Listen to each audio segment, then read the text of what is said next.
it was almost like a moment of realization, because I think even though I described myself as half throughout my entire sort of childhood into early adulthood, I never really actually thought of myself as half, because I'd lived this life of bothness. Right. That was my reality. It's just that the only language that I'd been taught in order to communicate that was that I am half this and half that. Now, I never thought that that meant that I was somehow lesser. But the world of, acting as a performer, it made it very, very clear to me that I was not in any way seen as Indian or Punjabi.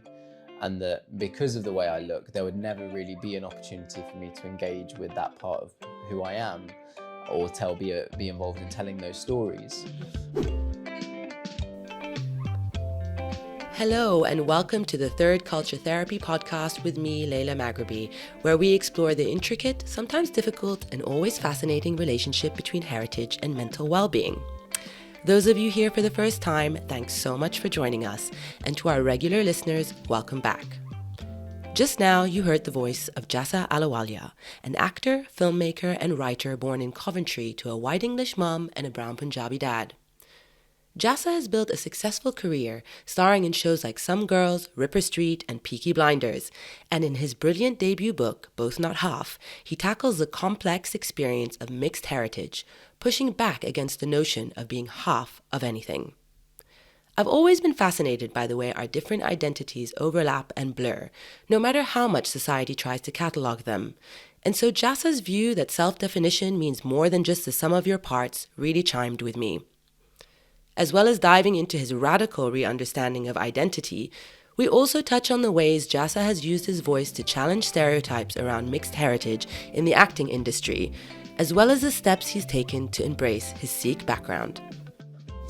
Thank you, Jassa, for joining us today on Third Culture Therapy. It's a real pleasure to have you. Thank you so much for having me. Your exploration of being mixed heritage and your work around that in your public life as a writer, as a speaker, as an actor, and sort of unpacking the questions and issues around identity, belonging, acceptance, mental health are all the things we love to talk about on the podcast. So I'm really excited to explore this in more detail and learn more about your personal journey, which you write about beautifully in your book, Both Not Half. I really enjoyed listening to it, actually. I audiobooked it and you narrate it really well. Thank and you. There's a lot of, I was going to say color, but it's like colorful sounds in the narration, which is wonderful, really brings it to life. Yeah, we really wanted to make the audiobook like its own special thing that really sort of respected the form of like the audiobook form. I was very lucky that my audio editor was like really on board with that. So yeah, I'm glad you enjoyed that. Yeah, no, it really translated. So well done. But it's also a book that explores the history of mixed heritage people, and it's well researched and gives context on how mixed peoples have been viewed and perceived throughout the ages. Questions about nationalism, racism, stereotypes, white privilege, colonialism, all of these very meaty and very relevant topics of our era. But it starts off really with you actually having not so many questions in a way. Yeah. Because of your own personal upbringing, which I'd like us to start with. What was it like for you, despite you asking all of these obviously big, important questions? Was that actually your experience, or what was your experience growing up as a mixed heritage boy in England? It's funny because when I first sat down to try and write the book, I think because of so many of the narratives, well, basically, like, the narratives that get airtime, that get commissioned, the sorts of books that get commissioned, the sorts of stories that you see in newspaper columns and all of that, they tend to be coming from a position of like, I had this struggle very early on in my life, and that has then led me to seek these answers. And I think early on in my journey, I was a bit confused because I felt like I needed to sort of emulate that model of storytelling. And then I was like, but I didn't have those struggles early on. And then I felt like a bit of a fraud almost, because I was like, well, why do I think I've got a story to tell then, if actually I had quite a wonderful, like, conflict-free childhood in that regard. And then I stopped again and thought about it. I was like, but isn't that interesting? By virtue of, a number of things that I'll come to, but that I had this experience that meant that I didn't have to question my identity until my early 20s, really. And it really came down to, I realized, the fact that I had been somewhat by design by my parents, but also there were factors outside of their control, like, growing up in Leicester, that meant that I just felt totally able to be myself. And I thought, now that isn't actually, maybe that's something that I should explore. What was it about my childhood that meant that I felt a sense of wholeness from such an early age? And yeah, my parents made a real effort to ensure that I had no sort of sense of conflict. And that was, because, my mum learned to speak the language, to not incredibly fluently, but enough to be like, stop that, sit down, eat your food, like those sort of like basic commands. I spent time in India in the summer holidays. I was speaking Punjabi with my grandparents at home. My granddad, my turban wearing Sikh Punjabi granddad, was a teacher in my primary school. So, even within my primary school, which, maybe it makes sense that I didn't feel a sense of conflict in my house, but, a lot of people's stories tend to be, I went to school and then suddenly I realized I didn't quite fit in. But because my Punjabi grandfather was a teacher in my school, it was just known. I was like a mini celebrity within the school that is, Mr. Walia's grandson. And so my Indianness, my Punjabi-ness, my connection to culture, my ability with the language was just sort of a given, even within the school environment, which, at that age is your entire social world. And this is where the white privilege thing comes in, because I think because of my whiteness, I was sort of insulated from any sort of awareness or knowledge of race or racism. So I had no sort of experience of othering in a way that I know, my peers, well, I didn't know at the time, but have since come to learn, particularly through my sister, who doesn't look as white as me, that was the case. And then at secondary school, very similar. By that point, I was quite at ease in my identity. And even when I think early on, I think in like year, 7 or 8 or something, I remember explaining to my mates that, I was born in Coventry, but then I actually I'd spend like the school weeks with my grandparents in Leicester. And I suddenly realized that this wasn't necessarily a norm, sort of this extended family, multi-city and upbringing.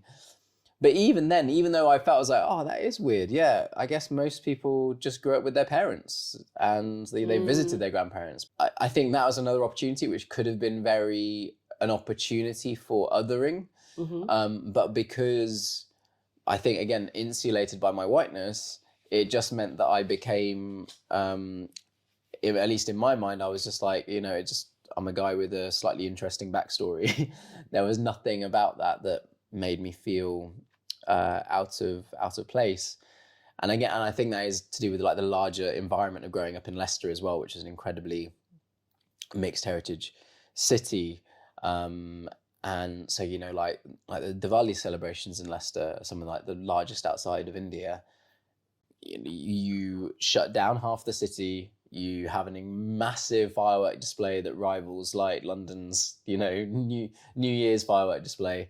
All the shops are open. You're having a big massive street party, and that was just my norm. So I really didn't question anything about my identity. Even like when we studied poems at school, like the John Agard poem, Half Caste.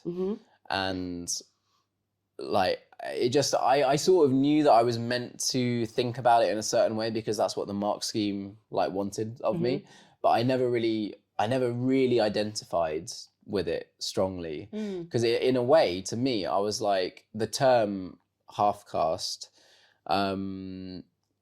I sort of, I guess because I was taught that it was a slur, I understood it as a slur. But in a way, I was almost like, it felt kind of nice to have a label that was like, this is my identity. Interesting. So I wouldn't really use it, but I wasn't like, I didn't really personally feel the sort of outrage that I was being taught to, write about in my essays, for example.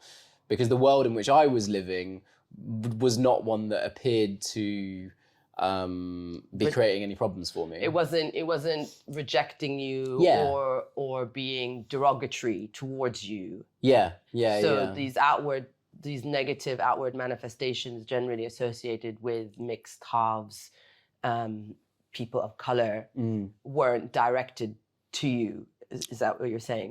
Yeah, very much so. Even when we study that poem, I don't remember ever being... We would sort of spend a lot of time analysing the word caste. Yeah. But I don't remember ever really analysing the word half. That way of thinking of race in terms of like, it's a pizza and, how many slices are you of this and all that. That just seemed like part of reality. About a teacher who sort of took me aside and was like, I was basically doing impersonations of my grandparents. Potato, I say potato, you say potato. Like, and I was changing up the words to like the words that my grandparents would sometimes mispronounce, which I like guarantee and guarantee, like things that I found amusing. And I was joking around with some mates at the back of the class, and they were doing the same thing, but they were brown. And then, but at the end of the class, I got told to stay back.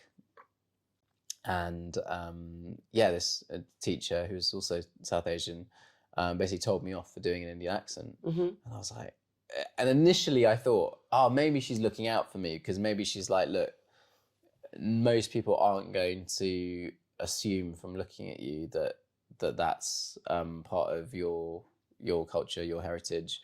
But no, she was just like, no, it's just like flat out, it's offensive, you shouldn't be doing that. I was like, that's weird. Like, why did I get singled out for that when all these other people that were doing the same thing? Did you Therefore ever feel not fully accepted as Indian or not Indian enough? So it was, I mean, it definitely stuck in my memory. So it had an impact for sure. And there's just so many things as a teenager. I felt like weird, humiliated and angry, but I was a teenager. Yeah. Everything made me feel weird, humiliated and angry. So I just sort of moved on. So how did you describe yourself when you were growing up? Half. I would just say, half Indian, half British, or half Punjabi, half English, And the language of half was just a language that I'd inherited, so I'd never thought to question it. And when did you start to question it? What made you decide that actually the half wasn't satisfactory anymore? It was almost like a moment of realization because I think even though I described myself as half throughout my entire sort of childhood into early adulthood, I never really actually thought of myself as half because I'd lived this life of bothness. Right. That was my reality. It's just that the only language that I'd been taught in order to communicate that was that I am half this and half that. Now, I never thought that meant that I was somehow lesser. But the world of, acting as a performer, it made it very, very clear to me that I was not in any way seen as Indian or Punjabi. And that because of the way I look, there would never really be an opportunity for me to engage with that part of who I am or be involved in telling those stories. This could be projection because I definitely felt and could understand or empathize on a personal level with this sense of like only half or just half because I'm mixed heritage and I grew up in the UK, but I have mixed Arab parentage, Syrian and Libyan Palestinian. So different countries and though there's a lot obviously that unites in language and culture and heritage, but still they're different countries. And so I was always having to piece myself, put myself in different pieces. I'm half this, half that, or a quarter this and a third that. But also it comes down to the reason why I didn't like it was because I always felt the question about where are you from, and then like having to put it, was because I felt like I was somehow either going to be accepted or rejected into a group or into a clan. And some of that comes down to certain bureaucratic elements, nationality, who claims you, where you're able to officially be considered part of that citizenry. And you explore again this in your book in more detail, which is very helpful to kind of unpack that idea. But I felt in my own journey to understanding this, that I went through a period where I kind of felt quite sensitive about the question, almost like I didn't want to be asked it, because I didn't want, I felt like nothing really was satisfactory, but really that was down to me not feeling fully okay with it. And accepting that wholeness that you are very much promoting in what you write and how you speak now. Yeah, I think my thing was that I'd always felt whole and fully both, but somehow like society just wasn't getting on board with it. Yeah. And I was like, why aren't you getting it? Like, and again, this is, I think there was this sort of sense of entitlement to my identity that my parents had sort of given me, which was, I think, a beautiful thing that they did. I remember when I had this conversation with my mum very early on in the process. She was quite upset because she said, like, I never thought that by raising you the way that we did, that I was giving you a problem. And I was like, well, you didn't give me a problem. It's just like society was the problem. Like, oh yeah, absolutely. I can't hold you and you can't hold yourself responsible for the societal stuff. It's true, what works in the home, and I definitely, again, can wholly relate to that. Again, growing up, it wasn't an issue. Yeah. It's when you have to then navigate the outside world, and when people generally, unfortunately, we do live in a world increasingly comfortable, or not only comfortable, courting binaries, right? And wanting things with specific labels, put in certain boxes. And when you don't fit that mold, or when you're someone who's trying to be promoting and calling out for more universality, wholeness, community that doesn't fracture and put people in little boxes, we're going against the grain. And that can be discombobulating, is the word I like to use. Yeah. But that's sort of what I mean about the insecure period, and maybe after you exit and you're out into the world and you have to present yourself. And then so I did have an insecure period, but that came prior to the Both Not Half realization. So for me, the insecurity period was in around 2014, 2015, when I went to India to see family, and I was seeing my elders, people that had like seen me, who knew me from when I was a kid. And so there was an immense sense of belonging and joy that I felt in just being in their presence. In many ways that was enough. But there were, my parents had divorced. There was like stuff going on in my life. I was sort of starting out my career as an actor, and I realized I just didn't have the language to communicate some of those things with my elders, because the Punjabi that I'd learned growing up was very much about, material things. It was like, what are we going to eat for dinner? Like, are you going to wash up the dishes? Where are we going? What are we doing? What do we need to buy? It wasn't like, how do you feel about, how's your heart? What's your head? Where's your head at? Like those sorts of conversations. And I didn't have the language to communicate that level of nuance and depth. And I came away from that trip like really quite upset and almost distraught, really, like an impending sense of grief, because I realized that those elders were going to be getting older, dying, and that I didn't really know what my sense of identity would be if those links to my heritage and past were no longer there. I felt very much like I would be left untethered. And that was what really set me. So there was like a 4-year period up until the articulation of Both Not Half, where I was really going out, asking questions, trying to figure stuff out through reading history, learning to read and write Punjabi, finding ways to I guess I felt that as a kid, I'd sort of absorbed all this knowledge really effortlessly.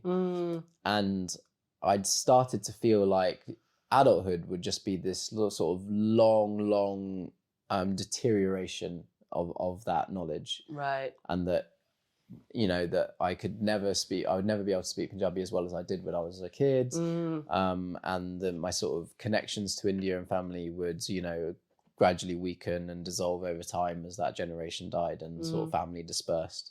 But that moment after I came back from that trip, I started very actively then pursuing and realizing that it was entirely possible.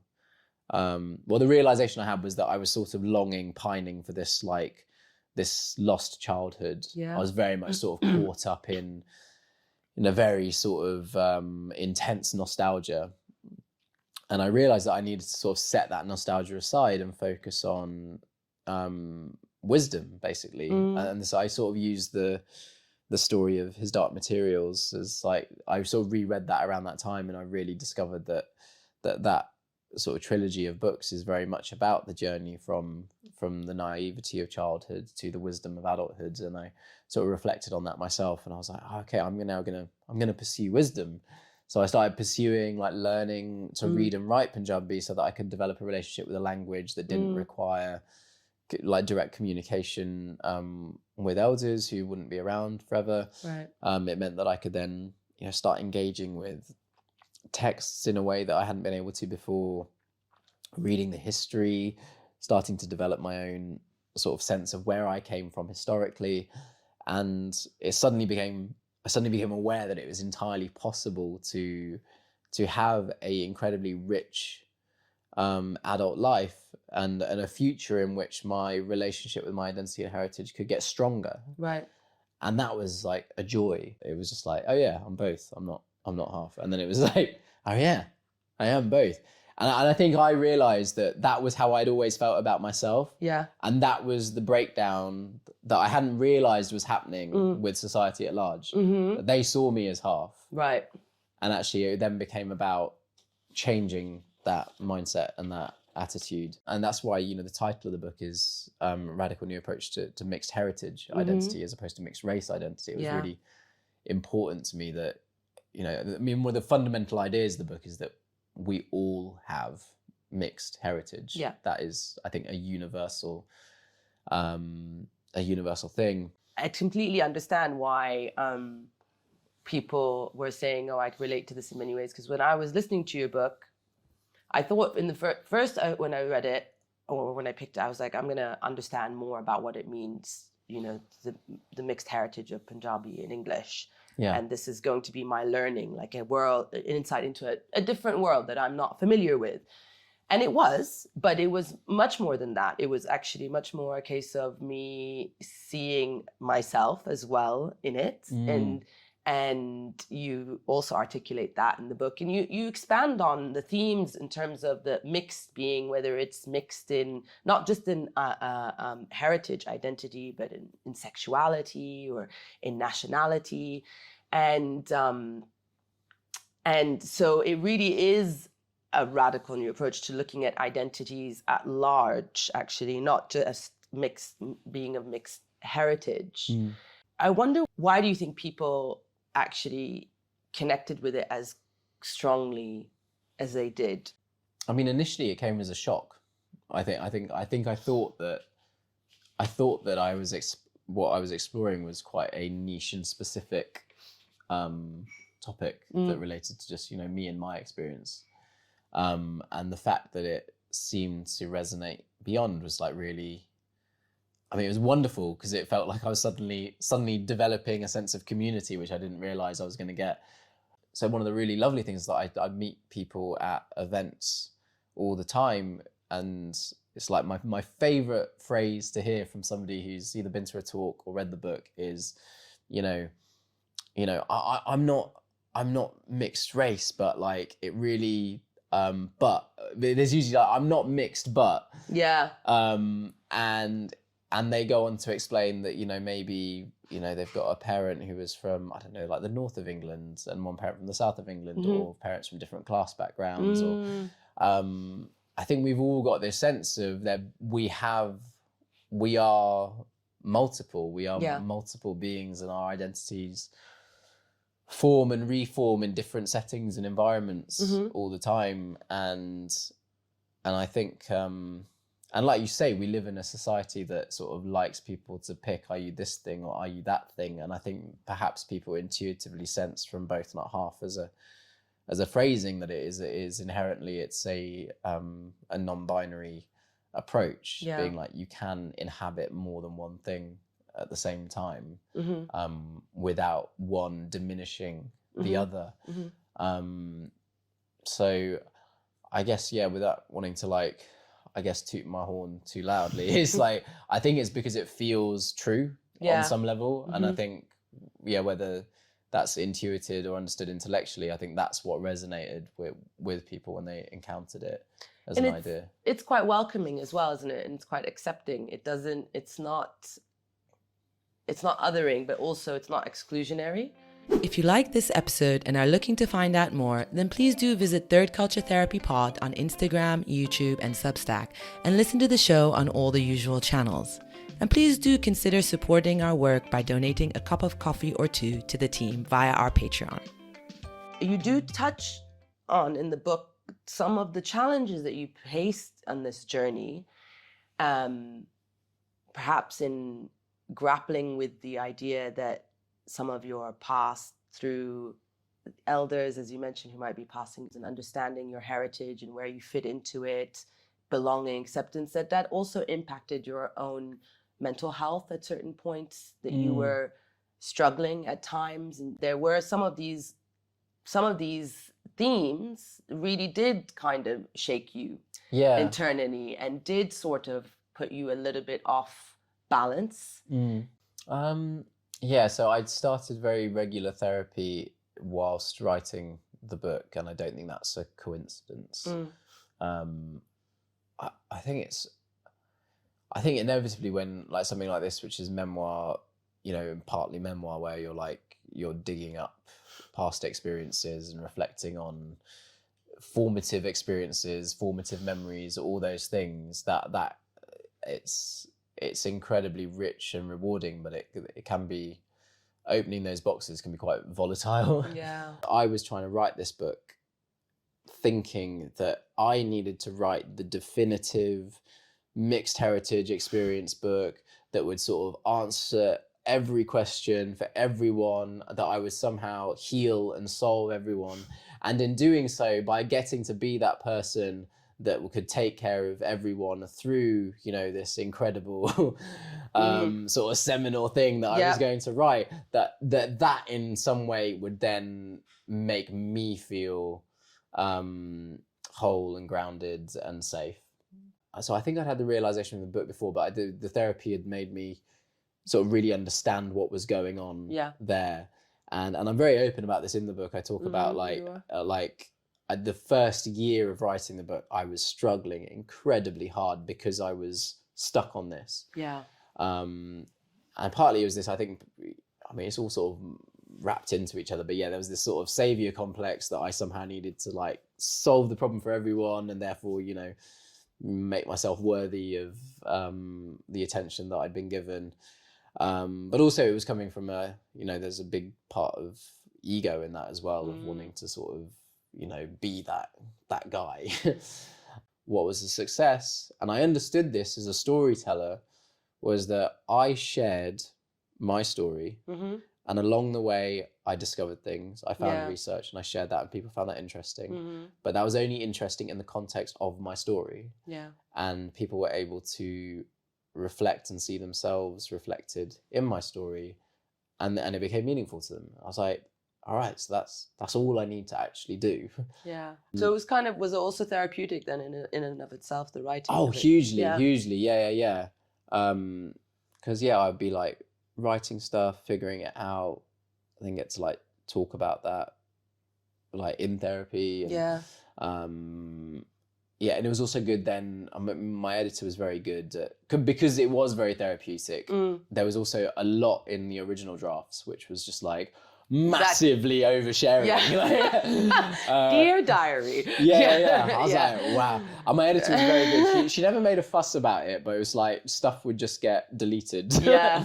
The good. I completely understand that, because I've also been writing a book, and it is also nonfiction, and it is family history and all of that. And I do, having gone back, I now go through whole sections. I'm like, yeah, that was just like therapy on page, delete.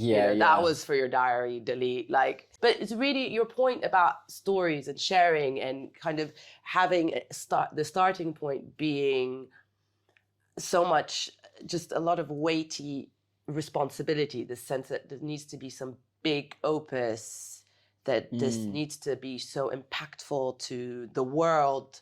And I wonder how much that comes also from the mixed heritage background. And you do also something you mentioned in the book, which is a little bit comes from, I would say, a bit of the competitive scarcity mindset that comes into play when you are, people of color or mixed or halves, or however we relate, or to people who are non-dominant, non-white, is that the sense of like, if I get to do something, it has to be amazing, it has to be epic, it has to be everything all at once, as opposed to just adding to the stories. Sadly, that's not how publishers think, though. No. That is, and I think that's like where the scarcity mindset comes from, because I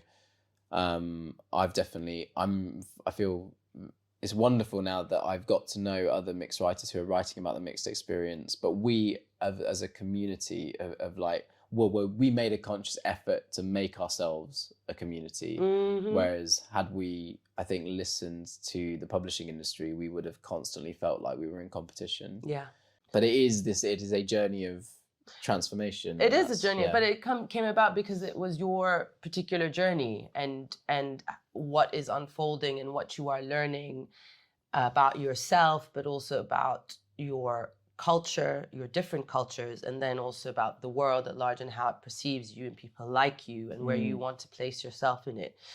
And in the end, you also come back, I say, back in quotes, to also to your culture again, but through the spiritual lens. So the realm of Sikhism, and you sort of lean more into it in a spiritual way, as opposed to just a cultural. What was it that precipitated you kind of leaning more into it?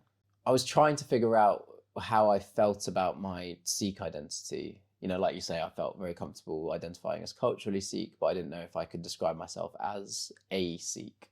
Yeah, starting to look at the opening composition of the Guru Granth Sahib, which is like the writings of the Gurus, which is sort of commonly called, I guess, like the sort of the scripture or the holy book of the Sikhs. The opening composition is called Mool Mantar, which is called the root mantra. And it's really the absolute distillation of the philosophy. And I'd learnt that sort of by rote as a kid, like when I went to the Gurdwara, like Punjabi school. But I didn't really know what it meant. And when I started diving into that, I didn't really find anything that I disagreed with. It didn't require me to believe in some supernatural being. Like, it was simply stating there is, Ik Oankar, there is one universal, pervasive, creative force. And I was like, that sort of seems to be like what science says. And it sort of describes the qualities of this of this force, this universal vibration, and basically I was trying to understand like what is the Sikh conception of the divine, and it was through that I came across the phrase non-duality, and non-duality jumped out to me as being something that seemed to chime with both not half. 100%, yeah. and really, so to just sort of, because it is quite a deep, I'm still finding like how to fully articulate it, but like essentially the journey I went on was realizing that both not half for me was really in a way my own personal articulation of the idea of ik, of one, of the sort of the Sikh idea of non-duality, of oneness. Yeah. And so I felt, so I suddenly developed my own relationship with those writings, with those teachings. And also just like there was stuff in there that just sort of blew my mind. Like it was, you know, the opening stanza of Japji Sahib is like very clearly states that, you know, like rituals aren't going to help you. Like you can have many, you know, hundreds and thousands of theories. None of those are going to sort of like really give you an insight into what this sort of divine oneness is. It is purely experiential. Yeah. And I think I'd had a few experiences at that point where I'd found immense sense of peace within myself through sort of letting go of intellectual activity and sort of surrendering to experience. So yeah, it initially came out of a very intellectual exercise of me wanting to understand, you know, do I agree with this? Do I disagree with it? And the more and more I read, the more and more I sort of researched, I found just resonance, just more and more resonance.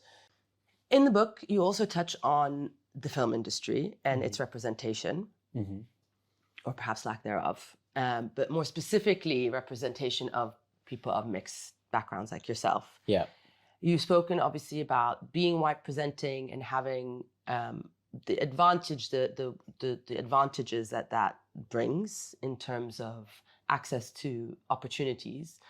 But conversely, that's been limiting for you in being able to claim the Punjabi identity or the Indian identity within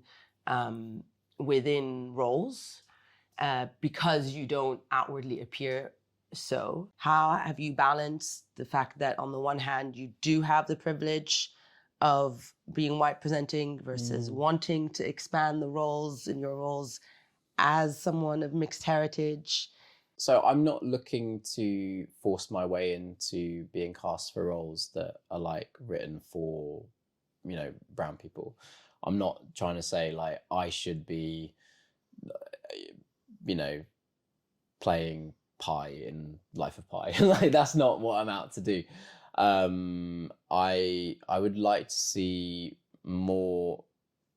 I would just like to see more mixed roles. We just don't see these stories in the media that we consume. It's just about putting them out there, and hence the book. Obviously. Yeah, it's been encouraging to see there are some casting directors who are really getting on board with that, because a lot of my campaigning work has been very industry specific, like through my union, through equity, changing the way in which the casting breakdown platform lists mixed identities. It used to be, you know, you listed your appearance, which was a bizarre way to sort of, you know, you have a headshot, that is your appearance. Yeah, that is your appearance. And then, so now, and you no longer list appearance, because, you know, I used to have mixed race on my appearance thing, but nobody would ever think that this is what mixed race looks like. But now it has ethnicity and heritage, and it allows you to sort of input your background without having to rank them, without having to say I'm, you know, a quarter this or a quarter that. Yeah. It's just like everything's there, and you'll be included in the results for those categories if casting directors are searching, regardless of what your other categories are. But that doesn't necessarily mean that the thinking has changed. Right, or that it's transit, Yeah, so, but some casting directors are doing that better than others. And so, you know, it's been lovely to be able to receive scripts and audition for stuff where I'm like, oh, okay, I can see that this has maybe been written with a sort of South Asian heritage performer, or like it's a South Asian story, but they're open to the idea that, you know, this could be somebody of mixed heritage. Yeah. The amazing thing was that, you know, coming back to the casting thing, is that I got an audition at the end of last year, which was explicitly for like a white presenting mixed role that spoke the language. Wow. Like, I was like, this is incredible. I was like, this was meant to be starting shooting at this point, like not long after. This is incredible. And I like sent like a really long email to like, by my agent to the casting director. I sent a copy of like, or the back end, like an excerpt from one of the chapters. Sent my audition tape off. Really great. I like went for a screen test, which, you know, I hadn't had a screen test in ages. So like I went into a studio, had my makeup done, went in, met the directors. It was like incredible. Like everyone's like, oh my God, I couldn't believe like it's like a really difficult role to like cast and all that. Amazing. And then I heard nothing for about a month, heard nothing for 2 months. I was like, I don't even know if this project's going ahead anymore. And then I recently found out that the role has gone to Ed Westwick. No. Yeah. Oh. So, you know, that's kind of where we're still at. Like, I don't know. Like, as far as I know, Ed Westwick doesn't have mixed heritage, or at least he doesn't have Indian heritage or South Asian heritage, to my knowledge. But that role is, unless they've like really rewritten it, it's so explicit and felt so perfect for me. And that was like a bit of a slap in the face, wake up call. That even though the conversation's happening, even though certain casting directors are on board, if you're a dude who's, you know, the hunk of Gossip Girl, you're in with a better shout. Well, perhaps this is why you're kind of creating them for yourself by writing. Yeah. And also, and you're foray into it would be nice for the industry to catch up as well, though. Because I think I speak to a lot of people from you know, marginalized backgrounds, and many of us are just exhausted from having to create our own work. Yeah. Absolutely. When you see so many people who don't have to do that, who they rock up, they do X number of auditions, they book a job maybe one, you know, they do 2 or 3 jobs. One of those jobs takes them up a notch in their career. They do some more auditioning, they get another job. I think it's almost like the Uberification of performance. Yeah. Is that you got to be, you know, your own producer, your own writer, your own director, and it's like, actually, some of us just want to act. Yeah. And the acting is the art form. Yeah. And it is about collaborating with a director, with a writer. It is a collective thing. And I think often this hyper individualization state of existence that we all now live in is often packaged as being empowering, when actually I think it's incredibly disempowering. Oh God, I don't think it's empowering at all. Yeah.